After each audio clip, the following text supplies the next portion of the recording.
AAA forecasts a record 45.1 million Americans will travel at least 50 miles from home this Memorial Day weekend. Our next guest has new data on what's ahead for the summer travel season and the consumer. Join us now, the Points Guy founder, Brian Kelly. Like everything, all the numbers we get, maybe they're going to eventually soften, but you seeing anything, any evidence right now? Yeah, Americans are still traveling, but what the airlines need are those premium customers paying a lot of money to fly to Europe. This is when they make a lion's share of their... That's not happening.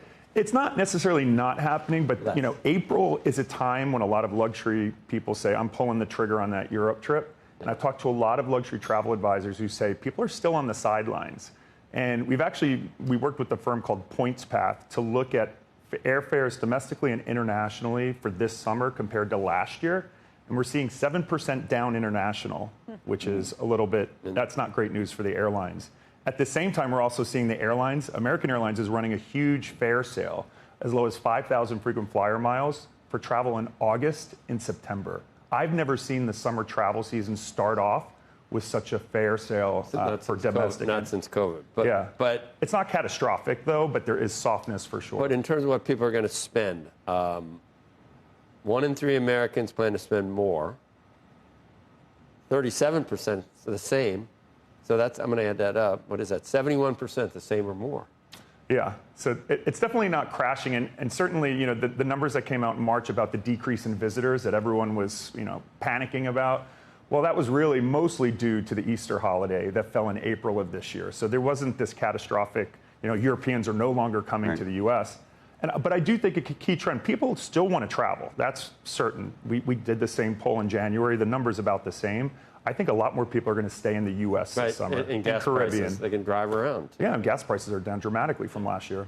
I have some news you can use questions for you, which is, especially for those in the New York area that are flying out of Newark, there's a question, and a lot of folks on TikTok and all the things that you play on, about people who have flights in Newark that are then trying to book refundable tickets out of like JFK or LaGuardia at the same time, same day, and then are talking about how the airlines talk to each other and will cancel both of them. True or not? That's not true. In my experience, because I always do that. If I'm at the airport, that's why I tell people your frequent flyer miles are insurance policies. So if I'm at the airport and I start seeing a creeping delay, I burn miles for another airline out of a different terminal or even the same one later.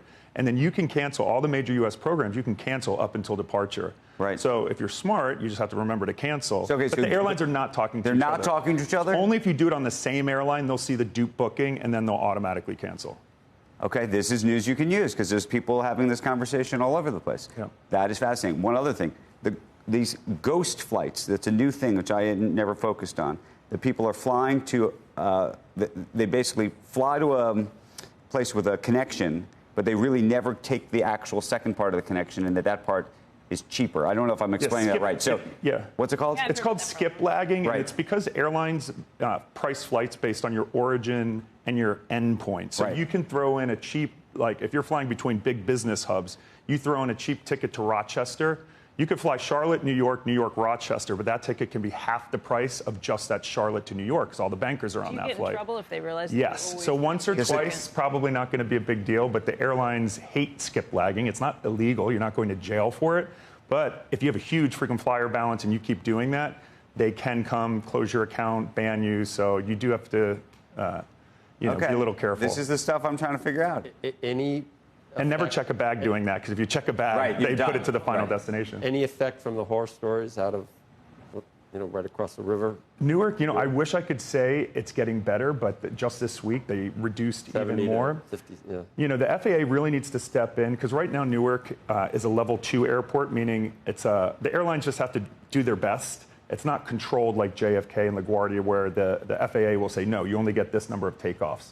So United has been saying, well, hey, we're reducing, but no one else is. And in fact, Saudi Arabia over there. So there needs to be a lot more control there. But I mean, the bottom line is what's happening at Newark can happen anywhere. I mean, we have to overhaul the entire air traffic. The FAA allowed this to happen. Yeah, right? and you can point fingers. I know in the past other administrations have tried. This is a huge budget issue, and every time it comes through Congress, Congress does what Congress does best, and But we Newark keep in kicking particular is a problem because they took it out of the New York flight space and moved Correct, it to because Philadelphia. they moved it to Philadelphia. So they took this old rotting system and then moved it into another old rotting system. And took less than 75% of the staff to the then take staffing care of the issues. same amount the of other, issues. The other day there were like 4 people when there should have been 12. So I'm personally avoiding some Newark. weird conversations, though. So with 70 landings, it's safe. 56 is safer. So what does that mean about the first safe? And would 40 be even safer than the 56? Yes, the fewer landings. It's either safe or it's not safe. I don't like hearing safer. Yeah. I want safest. I agree with you. I mean, I don't believe it's like, there's a huge risk flying in today. I know some people who have to fly, I wouldn't panic. I do think, the government's not letting things happen. And even if the system goes down, there are other ones that come into place.